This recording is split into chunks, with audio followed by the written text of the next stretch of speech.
person and electronically. Thank you, those words I go out. This is way too early, and I'm not used to actually being dressed up anymore. According to that, there was no public comment for this meeting.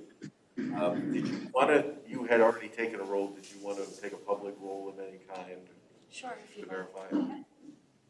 All right, so Glenn Geistinger, Present.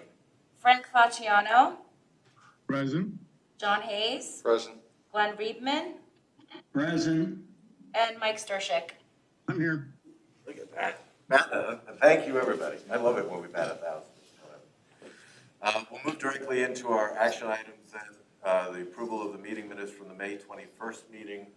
Has everybody had the opportunity to review those in notice?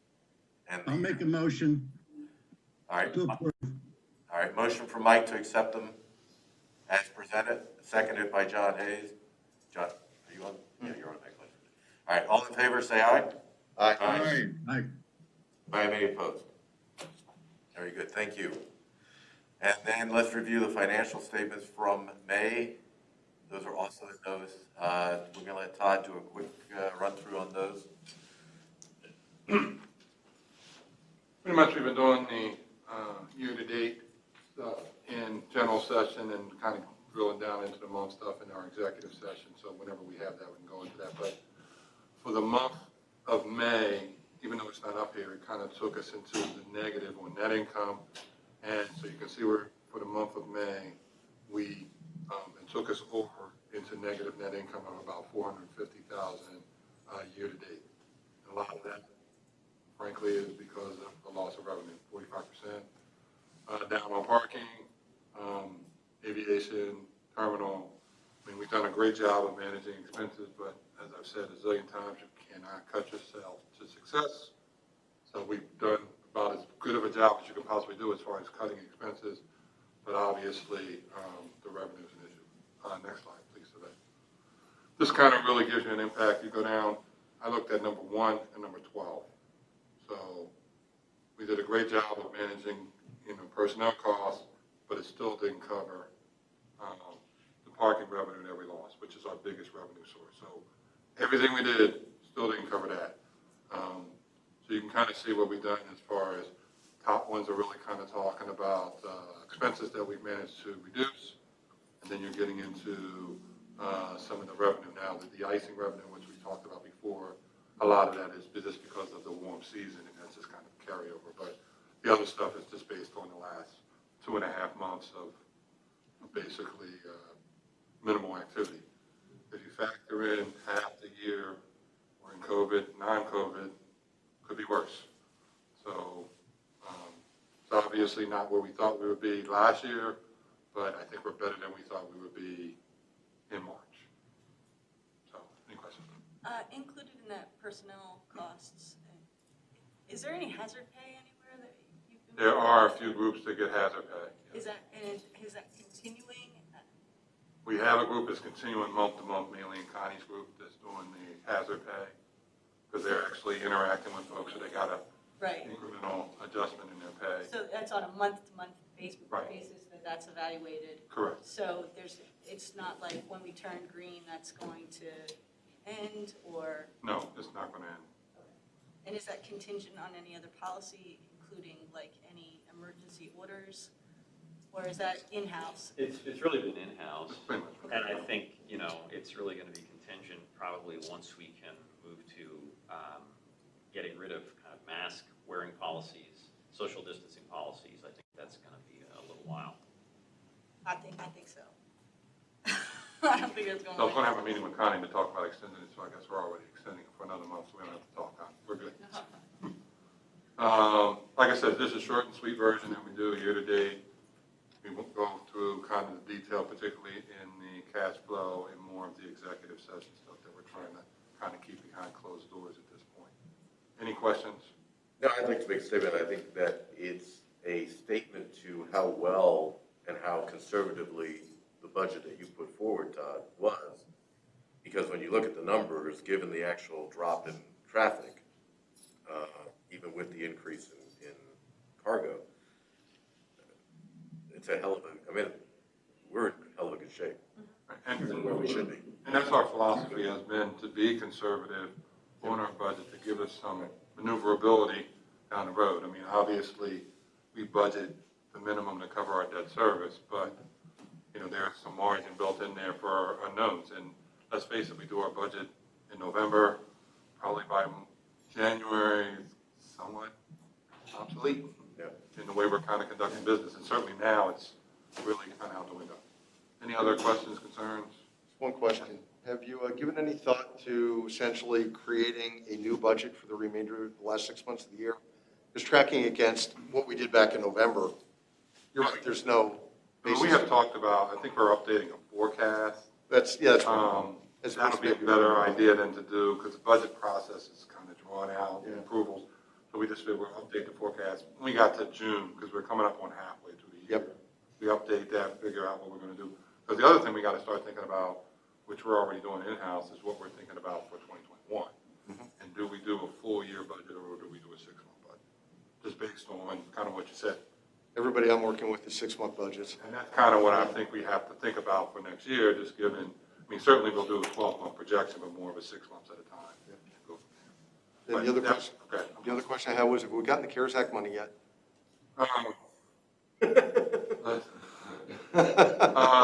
I'm guessing. No. We did get 30,000. Oh, there you go. Today, we got 30,000, that's not in any of this stuff, so we got 30,000 today of that 6.2 million that we were supposed to get way back in April. Yeah. So the good thing is, these results do not reflect any CARES money. Okay.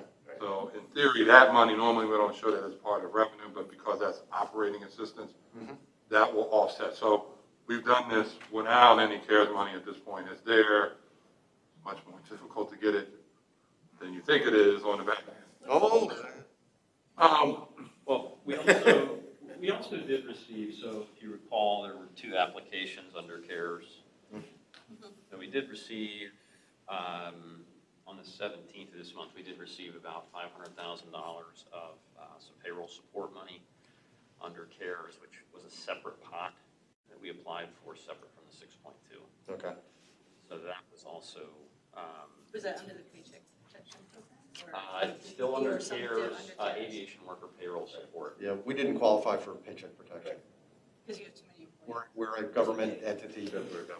Yeah. Right, and that's what I wanted to say, because I know that both Northampton and Lehigh County are getting pots of money that can be designated for municipal entities, and I wondered if you fell under that at all. Yeah, it was separately, we don't, I mean, are we eligible to Aviation was carved out under receive? CARES Act. It's its own. It's its own thing. Yeah, under different CARES. So we still, we're still working with FAA on some of the applications for funding. I think the payroll support application was approved, but at a lower level than what we submitted for, and that was consistent for all entities. The DOT received more applications for reimbursement than they had money to dole out. So it was reduced from what we had applied for, but so that was approved, and we're still now working with the larger pot. The 6.2 was specifically the CARES Act grant money, and that we haven't, other than the $30,000 we got today, Karen. Excellent. Okay. Other than that, we're still working with the balance. 30,000 was specific for Queen City. The 6.1 was specific for ABE. So we're still working on the ABE process. So we think we're making some progress with the FAA in terms of how we'll apply that and making sure that they understand how that money will be used. So I think that's progressing. And I don't know, Brian, if you've heard anything in addition there. Was there any given for Braden? No, because there are no federal funds and Braden is not federally obligated, it would not receive CARES grant money. So would that airport be eligible for any money from the county because it's not in the CARES Act? Yeah, if needed, sure. I don't see any restriction there at all. So that's certainly an option. Good point. Any other questions? Okay, thank you. All right, great. So then if I may have a motion to accept the financial statements as presented, if we may. So moved. So moved by John Hayes. Do I have a second? Second. Seconded. Mike, thank you very much. All in favor, say aye. Aye. And if I have any, Aye. having none, Eric, Hold on a minute, Justin. I don't know what that was. Yeah, I'm not sure what that was. I think it was Frank talking to. Talking to his kid. Yeah. Frank, you're muted. All right, let's move on to our next item, which is our bond update. Just kind of an update for the committee. We finished our bonds, I believe it was like the 17th, somewhere last week. I think we finalized all the bond agreements so we could defer the principal on our bonds. That's going to save us 2.4-ish for this year. Obviously helps us with cash flow, and we kind of built that into our cash flow. So that was finalized, I want to say last Tuesday, something like that. So that was finalized. I know John got the documentation. Yeah, Kevin you got him timely? Yes, we got everything's good. We got the sign off BMO, everything's good, so we're good on that. So the bond update, this kind of goes hand in hand when we're talking about the CARES Act. A lot of airports are doing is they're submitting their stuff for the debt service. This is a big number because we were ahead of the curve and we don't have that per se. That's not something to submit. And we talk about operating expenses, they're a little different than your normal capital. We're trying to manage the submission process, which is not as easy as it sounds. So with the bonds, we're good to go. We didn't make a payment I think our last payment was in April. We did not make a payment in May. And then the only thing we're going to be responsible for is about 38, a little lower on our hangar on 11, because we actually paid a little bit more. So we're going to use some of that extra to kind of offset some of the hangar 11. So it's going to be, I want to say about $35,000 per month for the rest of this year. And that'll be the only debt service we'll have. The 2015 bonds, we don't know anything on. And a little bit lower on the 2018 bonds, which were the hangar 11. Any questions? That's pretty straightforward unless anybody has anything. Yeah, and then since I'm up here, I know you're going to tell me to jump on. You said that we'd do a pension update. We moved our pension committee meeting, I think there originally was March. We tentatively moved to September, but it's kind of to want to give an update because as you start thinking about next year and what that means, because obviously if the pension takes a hit, then obviously that means our MMO is going to go up, and then also it's going to impact our budget. So through May, we were down both plans about 2.9 year to date. So obviously a lot better than it was, sometime in March, but so year to date. And I did hear in June that there was a point earlier in the month where they said 60-40 mix had actually went positive for the year. Now obviously that's in June, but that's what they had said. Hey, there was a point, I think about early, maybe before the 10th, somewhere around that time, but they said if you had a 60-40 mix, you're actually in the positive for the year.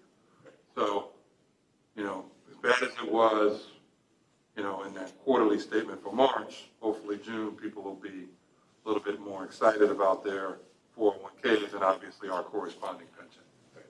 So, just wanted to kind of keep us updated because we're thinking about that for next year with the MMO. Any other questions? Anybody? Go ahead. All right, thanks, Todd. Appreciate everything very much. Are there any items of new business anybody needs to bring before the committee at this time? Hearing none, then we move to adjourn. We're good? We're out. Perfect. Great. Thanks, everyone. Out on. Now is on the line. Would you like to take a 5-minute break? Soak it all in. That's why you're wearing a hat, Matt. Where are you wearing a hat, John? I completely forgot. So this is a stupid question. Thought of that when I was halfway across.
It looks like it's 10 o'clock, everybody. Hi, Matt, Mike. welcome. Good morning and welcome to the Business Committee for June 25th.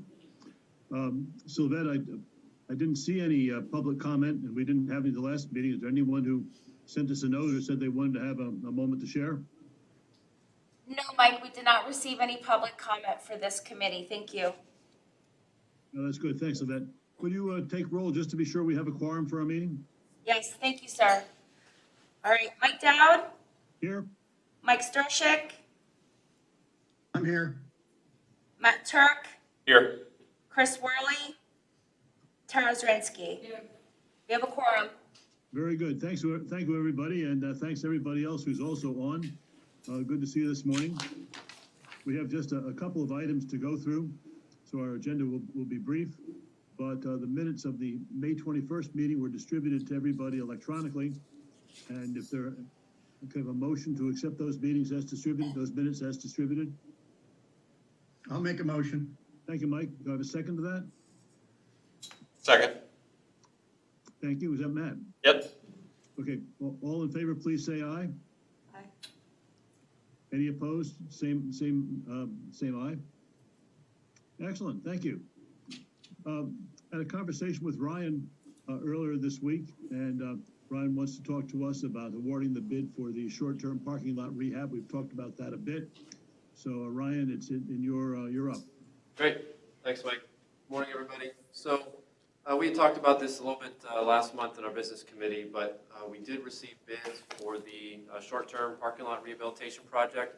Just a brief overview is paving the short-term lot, replacing some of the light fixtures, actually putting in some of the conduits for future vehicle charging stations, and then also doing some renovations to the parking booth to make way for new parking access and revenue control equipment that we've been looking at as well. So we'll scroll down a little bit so that you see we got two bidders on the project. Barker & Barker, lowest bid, actually 22% less than the estimate. Barker & Barker, just for reference, was one of our on-call paving contractors that we've had for the last 3 years. Done a lot of work around here. They did the T-hanger paving and some of our other parking lots. So really good contractor to work with. We did also include $200,000 in contingencies in this with some of the booth renovations and some of the unknowns as we've been doing. Again, we do have a $700,000 Pennsylvania grant with this as well, with the 50-50 match. So again, that helps us a lot to take advantage of this as well. Again, as I mentioned, we are looking at the parking access and revenue control equipment, so the gates going in and out, credit card readers. We are looking at that through CoStar, so the cooperative purchasing. So similar to what we did with the office renovations, looking for a not to exceed number of about $400,000 for the equipment. So currently we're in negotiations, conversations with the Richard N. Best. They sell the Designa equipment. There's a lot of airports, a lot of good functionality, but basically what it includes is we're currently having conversations with them about contactless payments, pre-booking, using your app, to pay without even touching the equipment, waving your hand for tickets. Also variable pricing that we've been talking about. So a lot of different options we're currently evaluating to see what we can do, now, but then also kind of in the future. The software and the system, which is one of the reasons we went with Designa, is it's a very scalable platform that you can pick and choose certain items. So it gives us a lot of flexibility as things change, as we've seen they can change pretty rapidly. The other thing we're also including in that number is we're having conversations with manufacturers for the vehicle charging stations. As I mentioned, we're putting in the conduits. There's different programs and other things we're doing there to offer that convenience and serviceability for folks in our short-term lot as well. If you want to scroll down a little bit. Oh, we had the other thing just to bring to the attention is obviously because of our traffic being down as far as it is, it's actually we've somewhat expedited this project to really take advantage of those efficiencies because in the past. So sorry again, if you want to pull up the graphic. we would have had to split up the paving in 3 phases just because our parking lot was at capacity. Whereas now, the contractor is able to go in and just do it in one shot. The barricades have already been moved. There's a few cars we'd have to, clear out to close the lot, but generally that's the area that we're looking at in terms of rehabilitating with the pavement lightings and so forth. And you can kind of see the EV in the middle is where some of the future charging stations would be as well. So with that, we're looking for approval to award the bid for 1.3 million, 342,909 to Barker and Barker, and then about 400,000 not to exceed number for the equipment and the charging stations as we negotiate through the cooperative purchasing agreements with that. Thanks, Ryan. Questions? Do you have any questions for Ryan? I have one question, Mike. Have we worked with Barker and Barker before? Yes. Okay, Yeah, they're good. I mean, the name is good. I don't have anything negative. No, they were our on-call paving contractor. They did the T-hanger paving. Okay. They've done a lot of other repairs for us, and they're talking with our construction managers. They're very timely and good to work with, which Is is, Tom Barker still involved in it, or did he sell his interest? I'm not sure. I mean, they submitted as Gaver Industries doing business as Barker and Barker, so. Yeah, I thought he sold it. That's, I'm going from memory, but, Okay. and that was a while ago. That's nothing tied to this. And the source of funds for the project is? So it's 700,000 from the state, and then the rest is our share, which is included in the latest cash flow projections that we have. Right. So this is not gonna drive Todd over the brink, is that right? I'm sorry, was that Mike? Say, this is not gonna drive Todd over the brink? Todd actually he was raising his hand a second. No, I was going to say, part of the reason that we were really adamant about doing this is that we anticipated saving about 15% because of the efficiencies of what's going on with the traffic right now. So this saves us about 15% doing it now versus waiting later. So that kind of can cover if we have to do a little financing or something. Right. And actually Right. we're ahead of the game on that. I think you recall in February, we had our overflow parking lot in effect, which meant these main lots were full, were at capacity.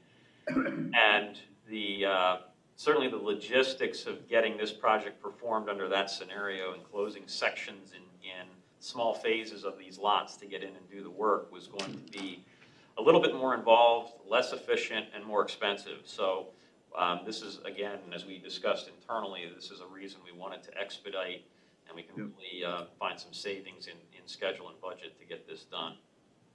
So, Ryan, what do we anticipate is the time frame for this being completed?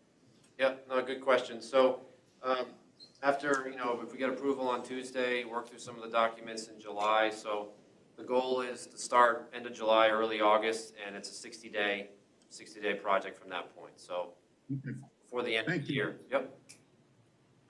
And everybody will just go into the longer term lot in the interim then? It's only the short term, but it expands into what used to be parts of the long-term lot. so how many total spots would we be tying up during this time, roughly? About a little over 200 or so. I think short term now is about 120. Okay. And it's already barricaded now, so when you leave and go out, you'll see closed. Right.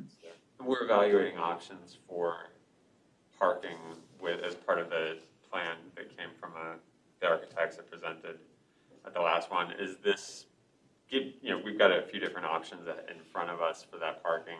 Right. Well, these improvements are necessary anyway, independent of what we ultimately do with parking. Right, they are. Yep. No, There's that's lots of flexibility to do some of the things that we talked about Okay. in that meeting, but, I don't think Ryan kind of pointed out how old our current park equipment is, like 25 years old. The equipment, the old capital projects updates used to include the rusty.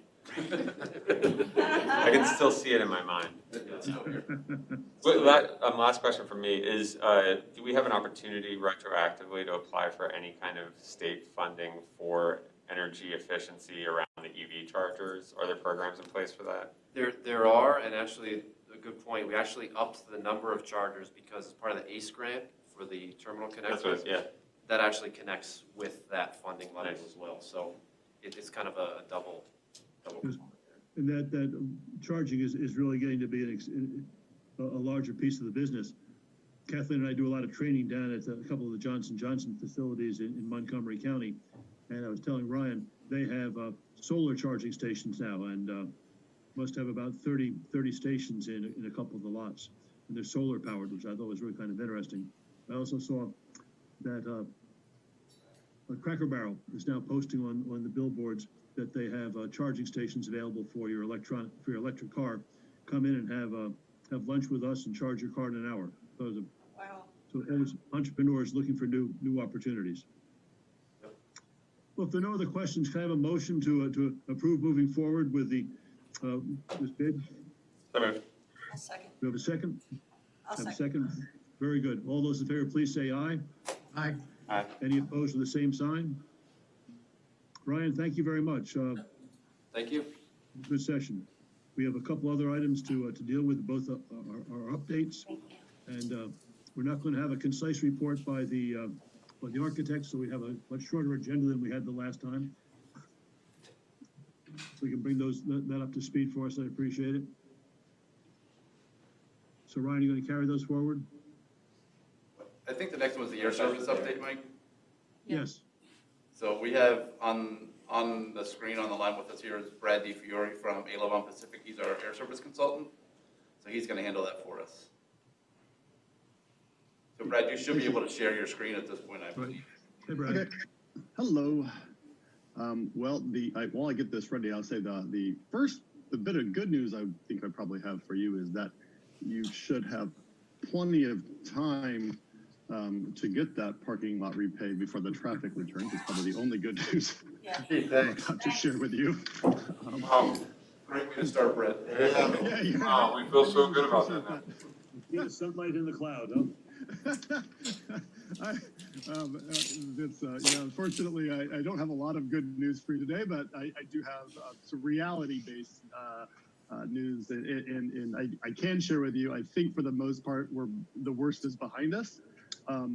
Sort of pending, some things that are far out of any of our control. So, thanks, Darren. Let me go ahead and get started.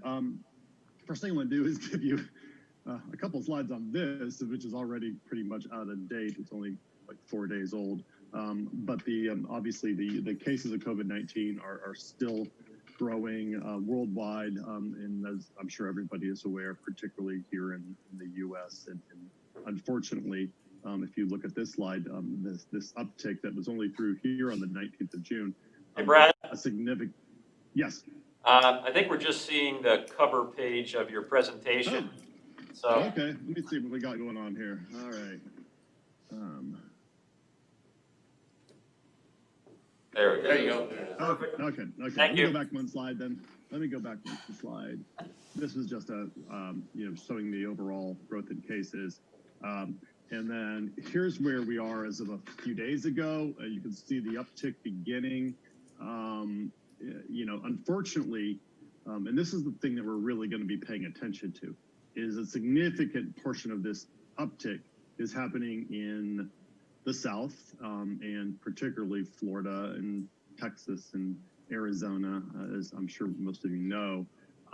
The Florida part of this is really the wild card for ABE. If Florida goes into a really significant event and they have to shut down or anything like that, so much of your ongoing capacity has been provided by Allegiant, and so much of that has been going to Florida that we could expect to see Allegiant to the demand to sort of dry up to Florida for whatever period of time, which would be a pretty significant event and kind of return us to where we were a month ago, 2 months ago in terms of demand. So let's set that aside for a second and sort of look at what's happened in the past and how that's impacted ABE.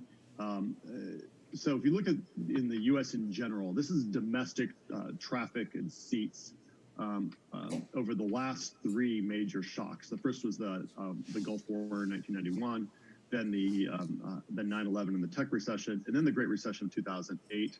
And you can see the recovery period on a national level varied pretty dramatically. But the Great Recession, which was really the biggest economic hit of all of these, it took 7.5 years for air travel to recover from that.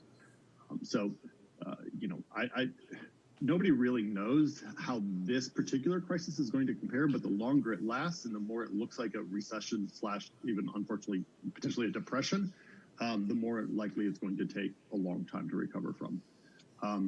If we look at ABE in particular, the recovery period for ABE was pretty quick, 3.1 years after the Great Recession, but then there was a pretty significant dip starting in late 2012, which lasted till for about 5 years before we started to see recovery. And most of that recovery was driven by Allegiant growth. And Allegiant really sort of saved ABE and a lot of other airports around the country, to be honest with you. That growth of that business model helped recover a lot of the traffic demand. So that's part of the reason why the situation in the South is so critical right now, is because you guys rely a lot on those passengers running through that terminal right now. And so hopefully they get a handle on this pretty quick, and it doesn't have a super long-term impact. I'm going to talk now about what's happened in general to give you a sense of where the country is and where you guys are in terms of what's happened with the schedule. So if you look at each of these months, these were the reductions that were made. So the different colors were the week that the schedules were loaded. So in the month of June, when the March schedule was out there, when in March, put it this way, on March 16th, if you would have looked at the June schedule, you would have seen 90 million one-way seats in the domestic market. And then every week after that, you start seeing the reduction. And the reduction really sort of flatlined towards, as you can see in June, as you get closer to June, it sort of flatlined at 30 million. But then you see July and August. So July right now is the only month that's sort of accurate.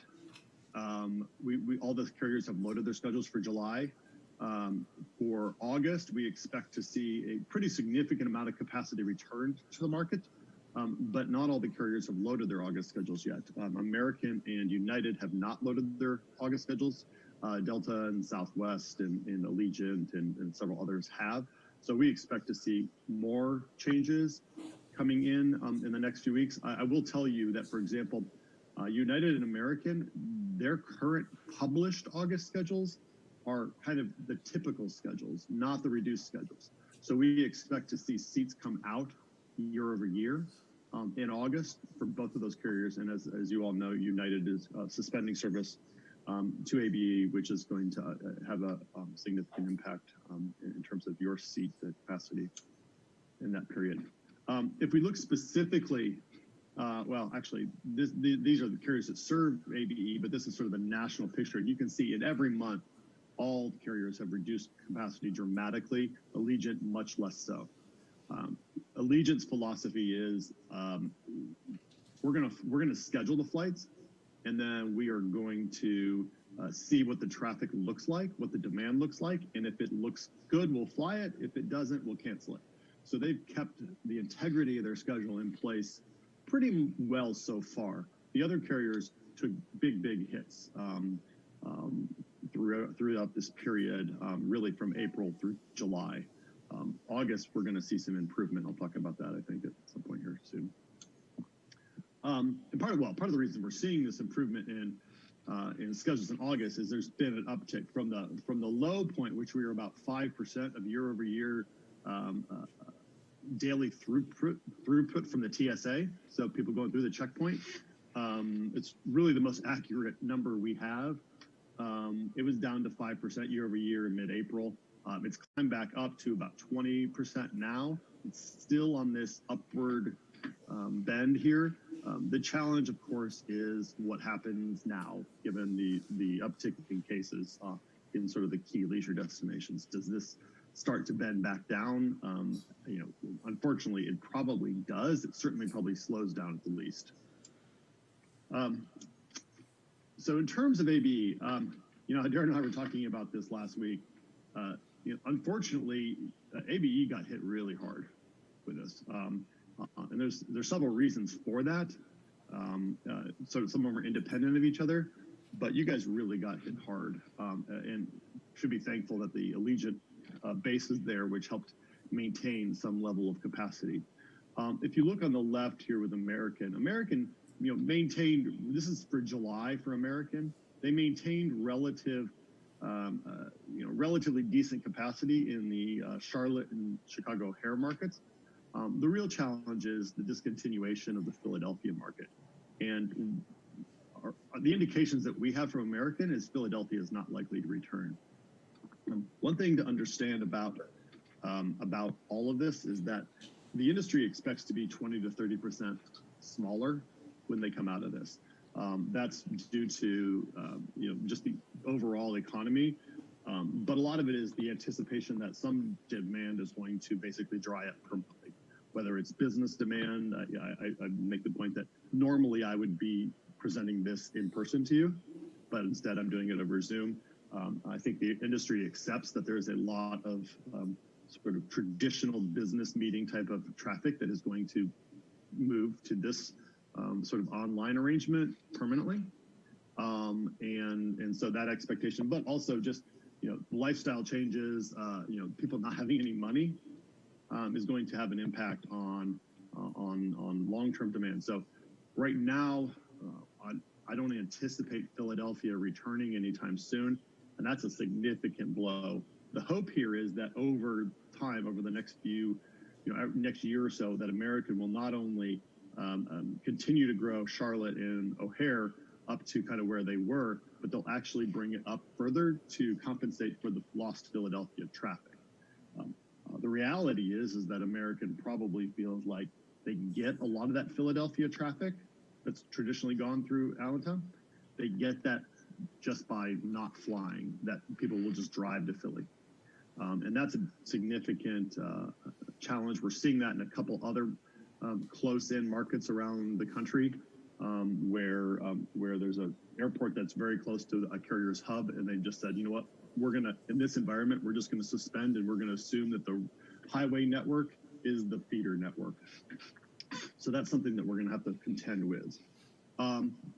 For Delta cut back really significantly at first, took you down to just one Detroit flight, and obviously Detroit's fine, but you really want to be connected to Atlanta. Atlanta is the key market for Delta.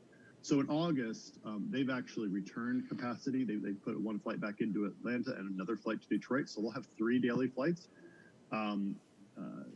That's a good start, but unfortunately, as you all know, Chicago on United is going away. So really, we have 2 sort of permanent suspensions. One is the American Philly, and the other is United Chicago. So that's a lot of potential traffic that we've got to recover. And recovering that is going to be a challenge because, for example, Philadelphia is sort of your hub to get people to in transatlantic markets, and in the Northeast, they're going to Boston, or they're going to Halifax, Canada, or something like that. Philly is the market, is the hub to choose, but without Philly, then there's really no viable way to get to those places from Allentown. And so what people are going to do instead is just drive to Philly or Newark, or probably Philly or Newark. So overall, it's a pretty grim situation at the moment. Now, I do anticipate that we will have a pretty significant near-term, next 6 months or so, assuming kind of things are starting to get better. Ramp up in Atlanta and Detroit and Charlotte for sure, and I do think Chicago will be okay long term. Right now, I do anticipate United will return to the Chicago market. I think they're tentatively thinking they will do that this fall. But I'm going to tell you right now that the real issue we have here is there's no corporate travel demand at all, none. No companies are traveling. No companies are putting their people on airplanes right now. Nobody wants that liability. There's no place to meet once you go someplace because everybody's working from home. So as long as corporate demand is non-existent, the risk of not getting United back or any other missing service is pretty great. Airlines want to fly. They really, really want to be out there and doing this. So it's not a question of them trying to be, kind of being stingy or anything like that. They need to fly. They've got all these assets. They've got all these people. They've got all these things that are just sitting around idle, not producing any revenue. So they desperately need to fly. But they've got to have a certain amount of demand, or else it's even worse if they do fly. So hopefully we start to see this recovery, and then we'll see Chicago come back on United, and we'll see the other ones gain back their capacity. So we've been running this forecast model for a while that kind of takes a look at what's loaded in the schedules, and then some variants of what we think could happen. The good news is, because Allegiant provides so much of your capacity, and because they're running a relatively full schedule, at least planning on it, you actually, of all the airports I work with, you are the closest to a recovery of any of them. So if that makes you feel any better, I don't know, but a lot of airports are going to be sitting at 50% of where they normally are for quite a while. Your sort of outside reliance on Allegiant, while I said earlier, it could be a problem if leisure demand doesn't recover. If it does recover, it's already recovering, but if it continues to recover, then you are more likely to get back to some stage of normalcy before most other airports in the country, I think. So I think that's actually pretty good news for you guys. I just hope that leisure recovery continues. So if we talk about recovery strategy, so the way we've broken this down is this is 3 different tiers of types of markets that are served traditionally from ABE. The dark blue ones are your core network hubs. These are the most important routes you have in sort of the traditional sense. These are the hubs that get you everywhere. So our focus is going to be on making sure that you have the best possible schedule to each of these markets, and as much capacity as we can manage. So those are really what we're focused on. Tier 2 really here is Philadelphia. It's been great to have, but it's not as important, primarily because we know the situation that we're in here, that it's probably not coming back. So we've kind of set that off to the side a little bit. And of course, the green are Allegiant markets. Allegiant's traditionally focused here in southbound. They've added the Chicago Midway and Nashville services, which are sort of gambles for them. Will be pretty interesting. I think so far we see better performance on Nashville than Midway. But the thing about Chicago isn't really open for business at the moment, and this is a leisure-focused service. So I think part of that could just be that it's a bad time to try to do Chicago. So we'll see how that works out. But those green markets there are really sort of what is going to save ABE over the course of the next couple of years, I think. So stepping back to business markets, if you want to take a look at sort of what your schedule looked like before, and this is the issue with sort of the schedule integrity moving forward as business demand improves. So typically, there's a schedule pattern is what we call it. That's sort of critical for business travelers, and it's really ideally you want to have 3 flights a day in a market. You want to have a morning, a midday, and an evening trip. And you can see from this on time of day, that's pretty much what you had overall for your 3 network carriers. The only thing really missing here was a United flight in the middle of the day, and I think it was a Delta Detroit middle of the day as well. But overall, this is a pretty good schedule. This is a pretty good business pattern. Today, unfortunately, that looks like this. There's only one evening departure, it leaves at 4 o'clock in the afternoon, and that's on a Delta to Detroit. So there's no morning flight to Atlanta. There's no Philadelphia, obviously, no United to Chicago. This is our challenge short term, is building a little more schedule integrity here. So we'll be working with the carriers on this. We've already had preliminary discussions with all of them. And right now, there's not a lot we can do. They're sort of waiting on recovery. Like I said, they want to fly. They will put flights back in. Delta added the Atlanta and second Detroit back in.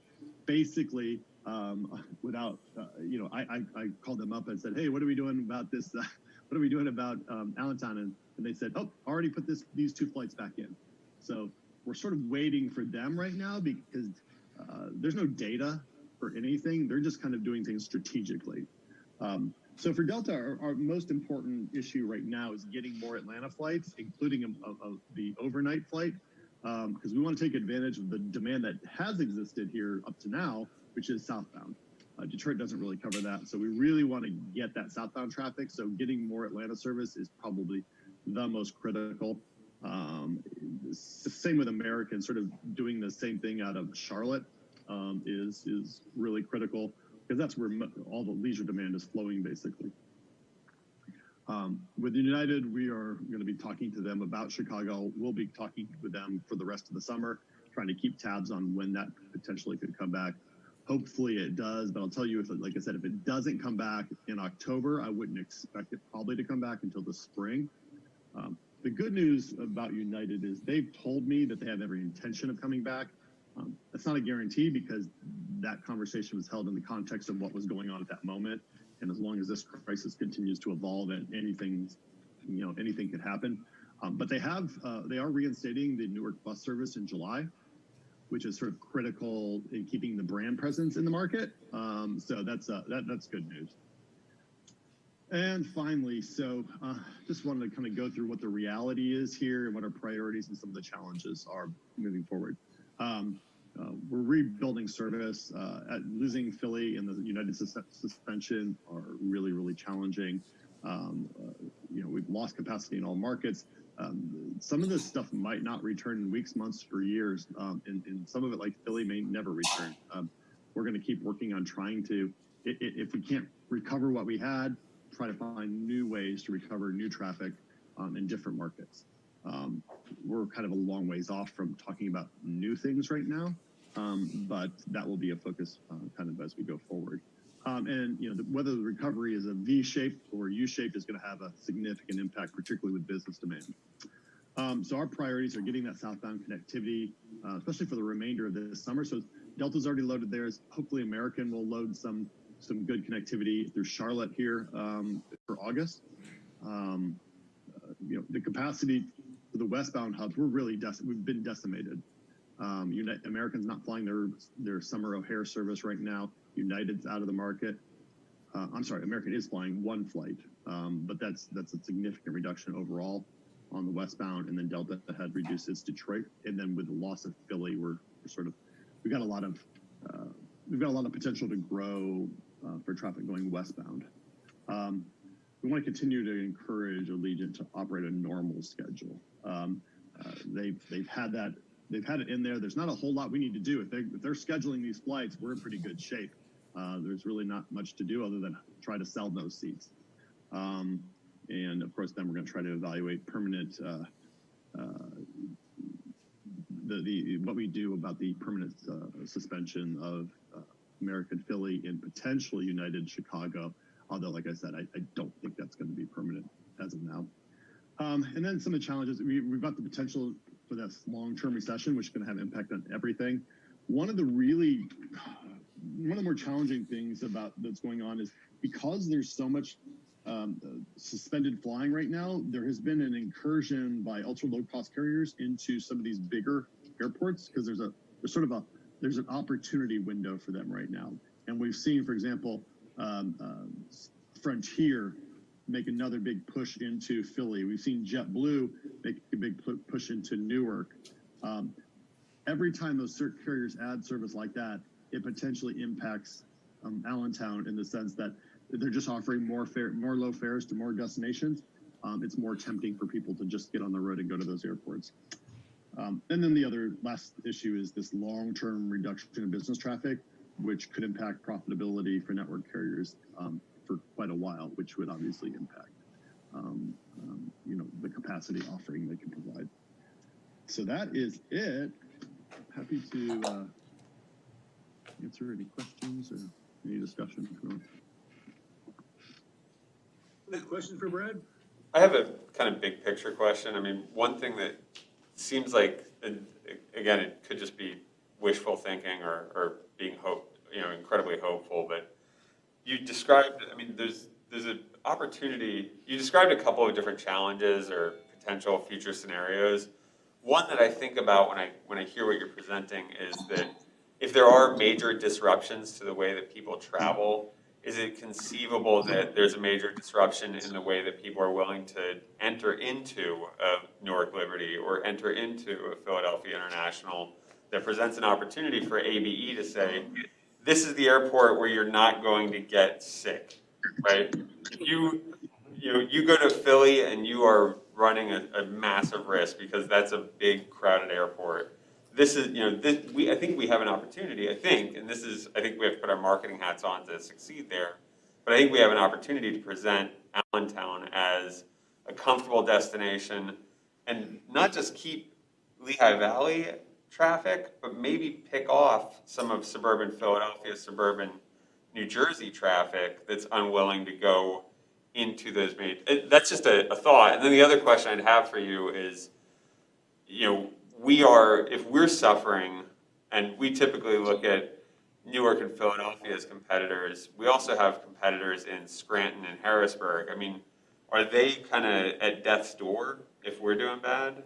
Let me hit that one first. I wouldn't say death's door, but Scranton's in trouble. Scranton's hurting bad. They were already hurting bad. They don't have the luxury of having Allegiant. And so I think they've got suspended service. Darren, correct me, it's Delta that's suspended there? Yeah, that's correct. Yeah, so they're down to American and United, I guess. Is that it right now then? Yep. Yeah, so that's pretty rough. Like I said, having Allegiant is sort of the saving grace. It's not just for you guys, it's for a lot of airports. Allegiant really is the best news. And that sort of relates to your first question. Look, Darren and I talked about this last week, I think, as well, that I think that is an opportunity for you, that if somebody sort of lives halfway between airports and they've got to make a decision and they've got options, they've got fares that are lower or equivalent. I think a lot of people could potentially do that. You've got to make them aware of it, and they've got to find a way to move that business. And part of that's going to have to be, Allegiant's actually going to have to operate these services. So if Allegiant actually operates the services, I do think you're going to have an opportunity. But there's all these inertia in these places, that just people aren't used to looking at any place other than the big airport. I do think that that's a possibility. I think ultimately the bigger issue is not so much people's feeling of safety and security at their local airport. It's the feeling of safety and security at the destination, because that's where they're going to be spending most of their time. And if they're okay to fly, they're probably not going to be that worried whether it's Allentown or Philly, to be honest with you, just because they're going to be, most people are going to be, for example, mask compliant and that sort of thing. I do think that a lot of people are going to have second thoughts about going to Florida, like today. Like I suspect today, people who are going to Florida next week woke up, saw the news, and are like, maybe we should delay this trip. And that's my biggest concern right now, is that Florida's nowhere near getting this under control. And so if we see this continued sort of, I don't know if we're at exponential growth yet, but it's certainly rising very, very fast. I think somebody last night said Florida is the new New York. And I'm sure you all recall, you're a lot closer than I am to there. So if that's happening in the optional destination, not where, just people get to decide if they want to go for a visit, especially this time of year, and when the weather's still nice up north. I'm worried about just demand just tanking here over the next few months. Now, it tanks in September anyway, so the goal would be to have it in recovery by the winter, but we'll see. Brad, just an anecdote about business travel on airlines. My niece is a project specialist for Lockheed Martin in New Jersey and has to go to Florida in July for the defense contract that she's working on. They're requiring her and her colleague to drive to Florida. Oh my gosh. Oh my God. Rather than fly to Florida. And that's Lockheed Martin. Oh man, yeah. That's the issue. It's like there's just companies don't want to be responsible for their employees, getting COVID. They just don't. And also, there's just so many other ways to do business right now that it just. And the other thing is that most companies are hurting, and so just the travel budget alone is a problem. I mean, this is pretty serious. And I think for Allentown, you guys actually, it's kind of interesting because you got hit so bad. I don't know how much worse it can get. I think that you have a lot. I think a lot of market. I know it doesn't. Are you trying to say we haven't hit bottom yet? I think No. I think you may have. It really depends on Allegiant demand. And look, if none of this is your fault, none of this is Allegiant's fault, none of it's anybody's fault. It's just the reality. Show of hands, how many people would be excited to go to Florida this week? That's the issue. I'm going in October. I'll go anywhere. Yeah, hopefully by October it's better, but that's really the problem is that I think people are going to people who are getting excited about travel are going to reevaluate at least their destination. I know our daughter who works for Capital One was told don't plan on getting on a plane till November at the earliest. Yep. That's very common in what we're hearing. Well, you brought up a good point about companies not wanting their employees to get sick unless and until Congress acts to provide some sort of insulation in regard to COVID illnesses. If I'm running a small business right now, I really hesitate to reopen because the lawyers are going to have a field day with this one. Oh, yeah, exposure. Yep. But that's, and Brad, you can speak to this, but there's a we're not an airport that's driven by business travel. It's leisure travel that drives things here, and increasingly air freight. And so, while this other segment may suffer, the biggest thing that you said that concerns me is the incursion of ULCCs into places like Newark and Philadelphia. Now, if we can lock down the position with Allegiant and continue to be Allegiant's best friend in the Northeast, then we become, that makes us the kind of, Allegiant International to Newark's JetBlue to Philadelphia's Frontier and Spirit, I guess. I think that's an opportunity. Again, and I'm a bit of a Pollyanna, and I look at the opportunities here. I think that, again, we focus our time and energy on improving that relationship with Allegiant, making them feel incredibly comfortable, because that does seem to be our salvation. Absolutely, Allegiant is. I've made this argument. I remember when they first showed up at the airport. I was working with the airport way back then. And in fact, we tried really hard to get them there, sort of in light of the AirTran situation. And they've just become, it's funny because I think I mentioned before, it's not just Allentown. There's a lot of airports that are very similarly positioned with you are, especially the base airports, where they're so critical. Now, here's the thing. The advantage you have is that they are going to, their niche in Allentown is defensible. Nobody really wants to come in and touch them there, and they've built a franchise. The issue with the ULCCs in Philly, let's say, is that you can be a ULCC, but it doesn't mean you can offer the same fares that Allegiant can offer in Allentown, because just the operating costs at the Philadelphia airport are significantly higher. And so their fares naturally have to be higher in order to make the same margin. So if you can get demand to go to Allentown, it's sort of that's the sort of what evens it out. If there's no demand, then that's a problem. So that's demand to either.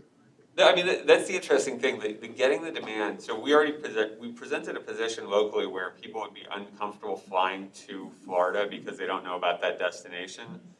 The work that we can do here is presenting Allentown as the way to fly to New York without having to fly into New York, right? Or the way to fly to Philly. So doing the work in those markets and working on Allegiant to say, look, right now you're flying routes from Nashville and you're flying routes from Chicago and Savannah. Other parts of your network may want to access the Philly, New York metro, and we offer an opportunity for travelers in those parts of the network to access the Philly, New York Metro without flying into Newark, without flying into Philadelphia. Again, we can turn that around, and the kind of nice position that we have as a facility and promote it in those other markets collaboratively, obviously, with Allegiant. Yeah, I think long term, that potentially exists. I think that the Philadelphia growth in particular is interesting. It's not been sustainable in the past. It might be for like Frontier now, but the issue is it's still going to cost more. So for the folks that live halfway, yeah. I mean, their cost per employment, which is it's an interesting number, right? Because the denominator is passengers. So if the costs don't come down as much as the traffic, then your CPE goes up. So it becomes more and more expensive. So an expensive airport like Philadelphia, when they are in a low traffic situation, the cost to the airlines actually increases. And it will in Allentown as well, but you're on a much lower base than I think Philadelphia is. Well, not much lower, but you're on a lower base than Philadelphia is. And so, this relatively speaking, you have the opportunity to offer lower fares than they do, which is going to be ultimately sort of the biggest weapon that you have.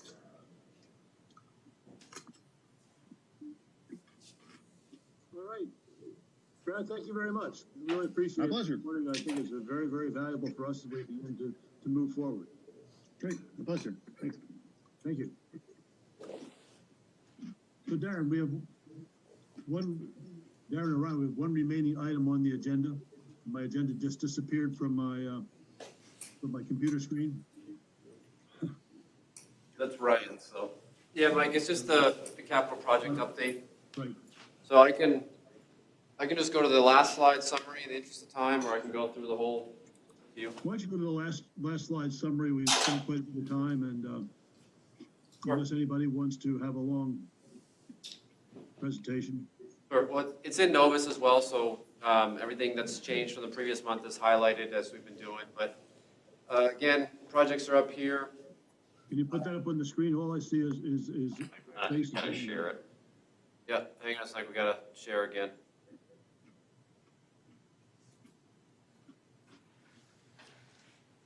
Go down to Zoom again. If you go over to the other, There you go. Return to meeting. and then down at share, Share screen down the bottom. the green icon. And then share, This PowerPoint. and then you can, Very good. All right, great. So again, these are our currently ongoing projects. Nothing really new has changed since last month. Again, Hangar 11 still in the yellow, more from the schedule perspective. Financially, still in good shape. The one thing to note when you look at the summary is with the runway project, we're seeing a lot bigger invoices come in because of the expanded construction window. So in terms of the percentage complete versus how much we've actually paid out. So for example, line number 4, it's about a $20 million project. We're almost halfway done. We've only spent about $3 million.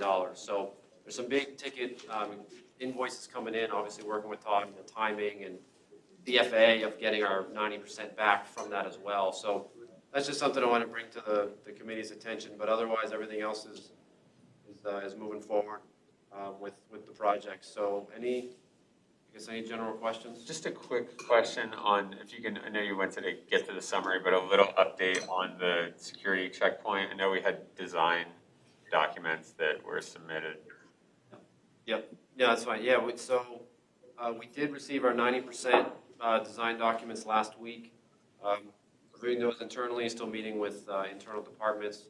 Also looking at, again, we were just talking about some COVID preventative measurements in terms of HVAC upgrades, other components that we might want to include in the design as well. So still progressing there. I'm sure the next month or two we'll probably have another update in terms of where we are with timing. we're still on schedule overall, and, still looking at, I guess, late August, Ryan bid, and then bids received in late September, bringing back to the board actually a month later in October for consideration. So Gotcha. really taking some time to vet everything in that And process. probably still in a window where we could get favorable bidding environment. Right, sure, actually, so. Yeah, and then actually, the only other thing is, last week, maybe the week before, but mid-June, we did submit our FA grants and the deadline, so we submitted that as well. But that's all I got. Unless you have any questions. Another question for Ryan. Well, thank you, everybody. Can I have a motion to adjourn the meeting? So moved. I'll second. Thank you all. Yep.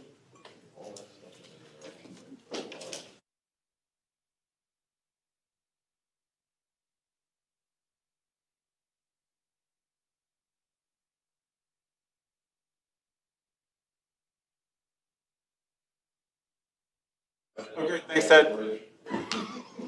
We're taking 5 minutes.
Okay. Good morning, everyone. Let me get my screen so I can see you guys. Welcome to our executive committee meeting for June 2020. I don't see any people. Bear with me. I only see Sylvette. Well, anyway, welcome. Sylvette, we don't have any public comment for this meeting, do we? We do not. We don't. Okay, great. We're going to move on to action items then quickly. We have Sylvette circulated meeting minutes for you to take a look at. Can I get a motion to accept the meeting minutes as presented? Thanks, John. Tara, second. All in favor, please say aye. Aye. Thank you. Any opposed? No.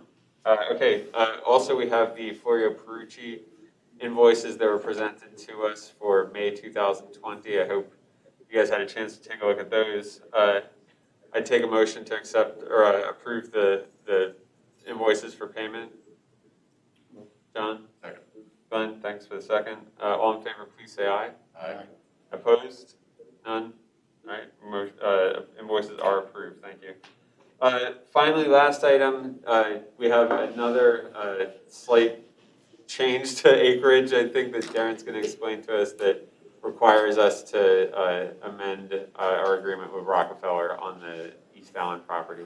Yeah, it just didn't really feel like committee day. We didn't update this amendment for the 17th time. So basically, there's another 1.15 acres. It's a strip of right-of-way along Weaversville Road that now becomes part of the sale.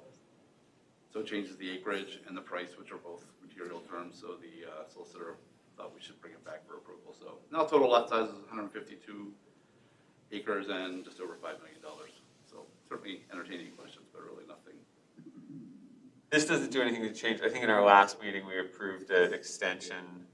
Is this the same? This will be the same amendment for this. We did sign the extension for the Hanover property. This one will get signed as soon as we have this, and we just had to hold off on signing it until we had this set. Okay.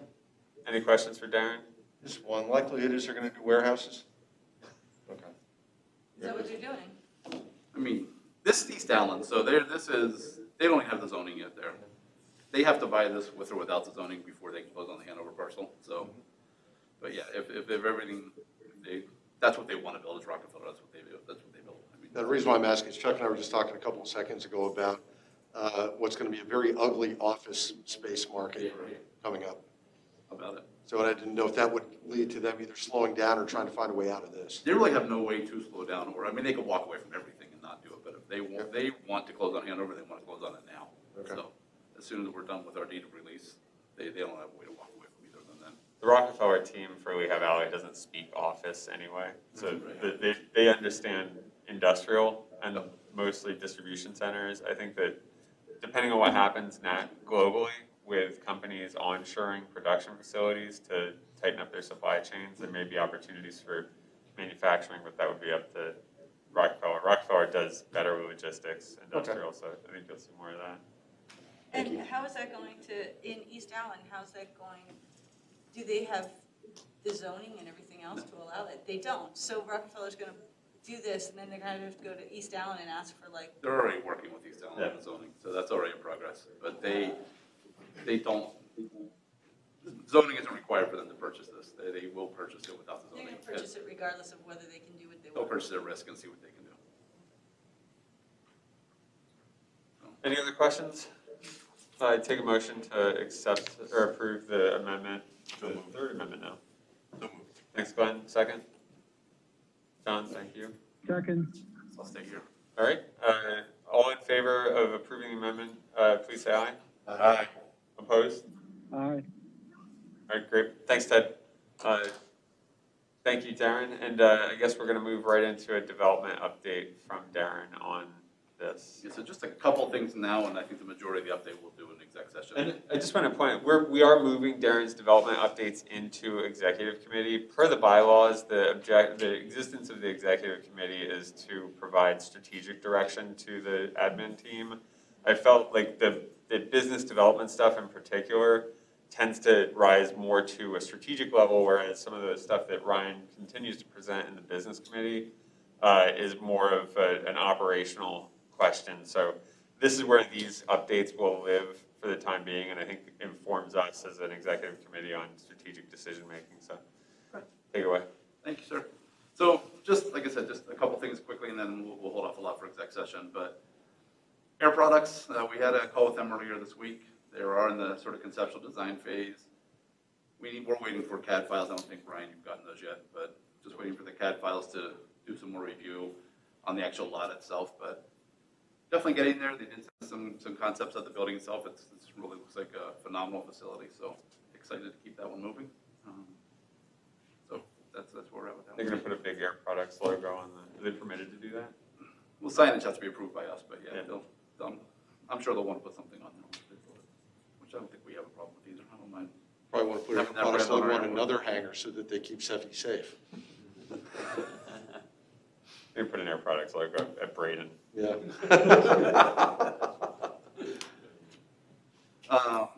And then just on the hotel project, obviously the hotel industry is a mess, just like, you know, the travel industry.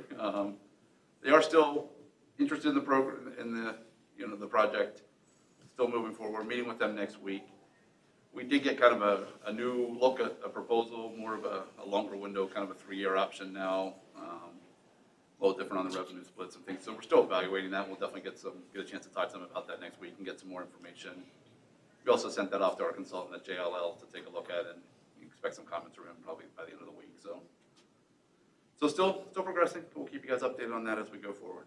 So, and that's, like I said, everything for general session with the other stuff we can talk about in exec session. Great.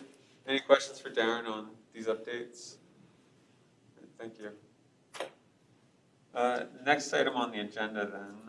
We had the restart discussion, but that may be something we want to defer until Yeah, I think Tuesday. Tom and I had a short conversation before we got started that it probably makes sense to do these restart updates in presence of the full board.